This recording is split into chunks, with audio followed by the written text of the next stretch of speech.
আসসালামু আলাইকুম রহমতুল্লাহ। আপনারা সবাই কেমন আছেন? নিশ্চয়ই আপনারা ভালো আছেন। আজকে আমার এই মোটিভেশনমূলক বক্তব্যের মধ্যে স্যাড, আমরা কেন দুঃখিত, এই বিষয়টা একটা গল্পের মাধ্যমে আমি আপনাদের সামনে তুলে ধরব। আপনারা অবশ্যই ভিডিওটা সম্পূর্ণ দেখবেন। যদি ভিডিওটা ভালো লাগে শেয়ার করে দিবেন, লাইক কমেন্ট করবেন। আপনাদের আমি ভিডিওটার এই জন্য আমি করার চেষ্টা করতেছি যে আমরা আসলে কেন দুঃখ পাই, কোনো কাজে কেন দুঃখ পাই, এর থেকে পরিত্রাণের মূল যে বিষয়গুলো এগুলো আসলে কি। এক শহরে বড় ব্যবসায়িক ছিল। মূলত এই ব্যবসায়িক এক কৃষককে দায়িত্ব দেয় এক জমি খনন করে মাটি নিয়ে গাধার পিঠে করে অন্য জমিতে এই মাটিগুলো ফেলানোর কাজ ওই কৃষককে দেয়। তো কৃষক রীতিমতো এই জমি মাটি খনন করে বস্তায় করে গাধার পিঠে করে অন্য জমিতে মাটিগুলো রাখার জন্য মোটামুটিভাবে কাজগুলো করে। তো জমি খনন করার এক পর্যায়ে খুঁড়তে খুঁড়তে ছোট্ট একটা পাথর পায়। পাথরটা মোটামুটি ওই কৃষক বুঝতে পারে না যে পাথরটা আসলে কি, ছোট্ট একটা পাথর।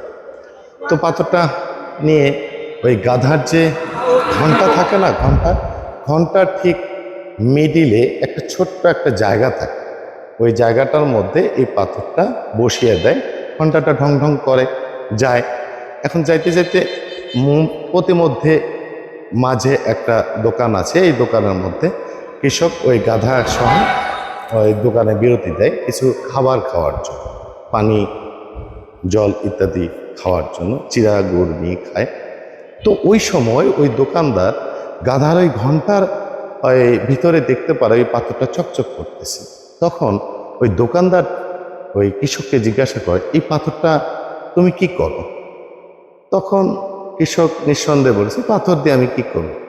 তখন দোকানদার এই পাথরটা কৃষককে বলে যে আপনি এই পাথরটা আমাকে দিয়ে দেন। তখন কৃষক মনে করেছে যে পাথর দিয়ে আমি কি করব, এর তো সামান্য পাথর।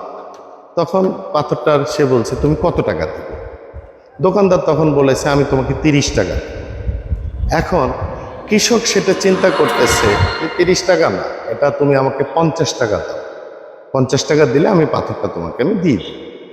দোকানদার তখন চিন্তা করলো যে নিশ্চয়ই পাথরটা অনেক মূল্যবান হবে, না হলে আমি এত কষাকষি করতেছি, দাম কষাকষি করতেছি, তার মানে পাথরটা সে কিন্তু দিচ্ছে না। পাথরটা না দেওয়ার মূল কারণটা কি? তখন সে 50 টাকা দিয়ে পাথরটা এই দোকানদার কিনে নেয়। তো পাথরটা যখন দোকানদার কিনে নেয়, নেওয়ার পরে ওই দোকানে একটা ওই দাড়িপাল্লা থাকে না, দাড়িপাল্লার উপরের একটা জায়গা কিন্তু গ্যাপ থাকে, ওই জায়গায় এই পাথরটা স্থাপন করে দেয়। দেওয়ার পরে দোকানদার দেখতেছে, বাস দাড়িপাল্লার ওইখানে যখন পাথরটা সেট করেছে, সুন্দর একটা অবস্থান, দেখতেও ভালো লাগতেছে। তো কৃষক তো চলে গেছে। যাওয়ার পরে ঠিক ইন দ্য মেন্টারাম ওই সময় ওই রাস্তা দিয়ে এক জহুরি যাচ্ছেন, ওই দোকানের সামনে দাঁড়িয়ে এখন চা পান খাবে বা একটু খাবার খানা খাবে, এই জন্য ওখানে বসে সে খাবার খায়। খাওয়ার এক পর্যায়ে দেখা গেল যে ওই জহুরি ওই পাথরটার দিকে নজর পড়ে যায়। তখন জহুরি ওই দোকানদারকে ডেকে বলে যে তোমার যে ওই যে পাল্লা পাথরের যে উপরে মানে পাথরটা দেখা যাচ্ছে, ওটা তুমি কি করো, ওখানে রেখে কি করো? মানে জহুরি কিন্তু বুঝতে পেরেছে এই এই পাথরটা কিন্তু অনেক দামি। হ্যাঁ, তখন দোকানদারকে জিজ্ঞাসা করেছে, তুমি এই পাথরটা আমাকে দিয়ে দাও। এখন দোকানদার মনে করেছে যে পাথর কি, তার দাম কত টাকাই বা দাম হবে। সেক্ষেত্রে সে পাথরটাকে চিন্তা করেছে যে এটা তুমি আমাকে তাহলে 100 টাকা দিয়ে দাও।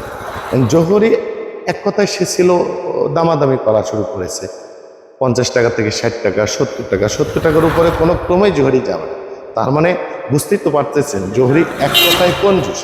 সে 70 টাকা দাম বলে ওখান থেকে চলে এসেছে যে আজকে আমি এই পাথরটা নিব না, আমি পরের বার ট্রাই করব। তার পরবর্তীতে ওই রোড দিয়ে আবারও ঠিক আর এক জহুরি ওই দোকানে এসে চা পান বিরতি দেওয়ার সময় ওখানে দাঁড়াইছে। তারপরে ওখানে দেখার পরে এই জহুরি দেখেছি তো ওটা তো হিরে। তখন এই জহুরি মাথায় ক্লিক করেছে। ক্লিক করার পরে তখন দোকানদারকে বলেছে, তুমি এই পাথরটা দিয়ে কি করো, পাথরটার তুমি আমার কাছে বিক্রি করবে? তখন দোকানদার বলেছে, হ্যাঁ আমি পাথর তো বিক্রি করব। তা বলো তোমার পাথরের দাম কত? তখন জহুরিকে বলছে, আমাকে 100 টাকা দিতে হবে। তার মানে 100 টাকা দিলে আমি পাথরটা দিয়ে দিই। তখন এই জহুরি চিন্তা করেছে যে ওর সঙ্গে আর বাড়াবাড়ি না করে, বুঝতে না দিই, পাথরটা 100 টাকা দিয়ে চাটা খেয়ে সে চলে গেছে। চলে যাওয়ার পরে পরের দিন ওই আগের জহুরি আবার এসেছে। এসে দেখে যে ওই পাল্লা পাথরের উপরে কোনো ধরনের কোনো পাথর নেই। তখন সে মোটামুটি ওই দোকানদারকে জিজ্ঞাসা করছে, তোমার এই পাথর কি হলো, তোমার পাথর কোথায়? তখন দোকানদার বলেছে, আমি তো পাথর ওটা বিক্রি করে দিয়েছি। এ তো রেগে মেগে অস্থির, হ্যাঁ তুমি কেন পাথরটা বিক্রি করে দিলে? তুমি কি জানো ওটা কি? ওটা তো একটা হিরে, ওটার তো দাম 1,00,000 টাকা। তুমি এটা 100 টাকা বিক্রি করে দিলে? তখন দোকানদার হেসে হেসে বলে, আমি তো না হয় বোকা, আমি তো চিনিনি, বুঝতে পারিনি যে এটা পাথর নয়, এটা হিরে। এই হিরের দাম 1,00,000 টাকা, তুমি তো চিনেছ। তুমি কত বড় বোকা যে তুমি অনলি 30 টাকার জন্য তুমি 100 টাকা দিয়ে কেন তুমি এই হীরাটা কিনলে না?